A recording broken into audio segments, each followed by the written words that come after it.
Yeah, 17, 18, somewhere in there. I went to bed. And I was living with my grandparents at the time, and I went to bed with normal hearing, and I woke up to my grandma pounding on my door, waking me up, and she said, "Your alarm's going off." I said, "No, it's not." She said, "Yes, it is." I said, "No, it's not." She said, "Yes, it is. Turn it off." And I looked at my alarm clock, and I couldn't hear it, and I had to put it up to my head to be able to hear it. I literally lost it overnight. I went to sleep fine, woke up deaf.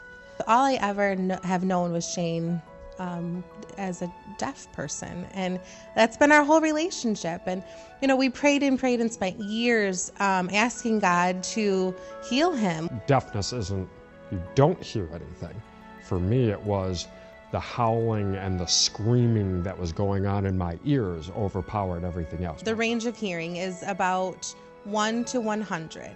Normal hearing is between 1 and 25.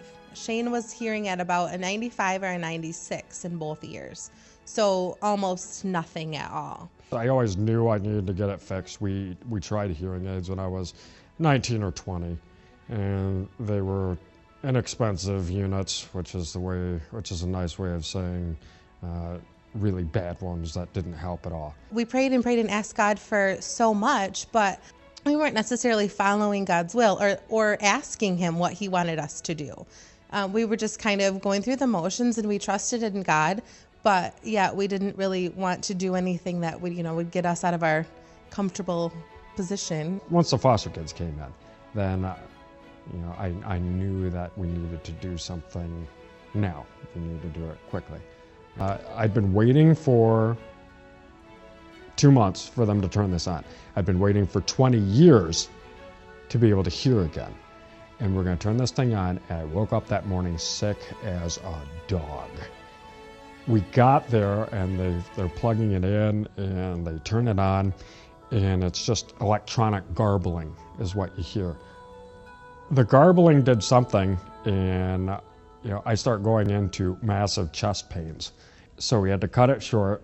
They couldn't even fully turn the thing on. When they first turned it on, it sounded like everybody was a bell. So you would talk, and it was like someone ringing, different bells. After the next day, everyone sounded like R2-D2, from Star Wars. So, somebody would say something, and you're hearing, and you look back on it, and it was obviously that whole day Satan just, trying to do this the whole day. Just his last, heels in. He's going to drag his feet. He's going to stick whatever meat hooks he can in you to make this not happen, which told me that this was obviously something God wanted to have happen. God has proven to be so faithful, and he doesn't ask a lot of us, and he just provides and provides. Once you really say, you know what, I don't want to drive the bus anymore, God, how about you just drive the bus, and I'm going to be along for the ride. It's amazing how much God starts to pour his gifts on you. Thanksgiving is going to be, I think, a lot more thankful this year. We have a lot to be thankful for.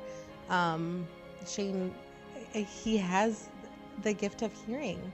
He can hear me for the first time ever. He can hear my voice. He can hear the kids' voices, and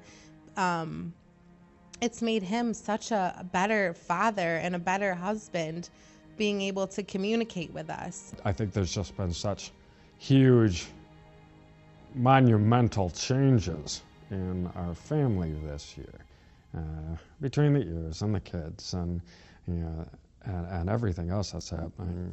It's just, I think Thanksgiving is on a new level this year. It's just on a new plateau. That it's just wow. Just I think we could almost change the name for our family from Thanksgiving to Wow. And we're just going to call it Wow from now on, because that's really what this year is. I mean, yeah, this is something. This is something. Elisa, talk to Daddy. I love you too, Elisa. I love you too, Daddy. I love you too, Polly. I love you. I love you I too. love you too. I love you too. Wow, to be able to hear your babies say I love you, that's incredible. I can differentiate in their voices. Wow. God is good Yeah, that's good. all the time. All the time.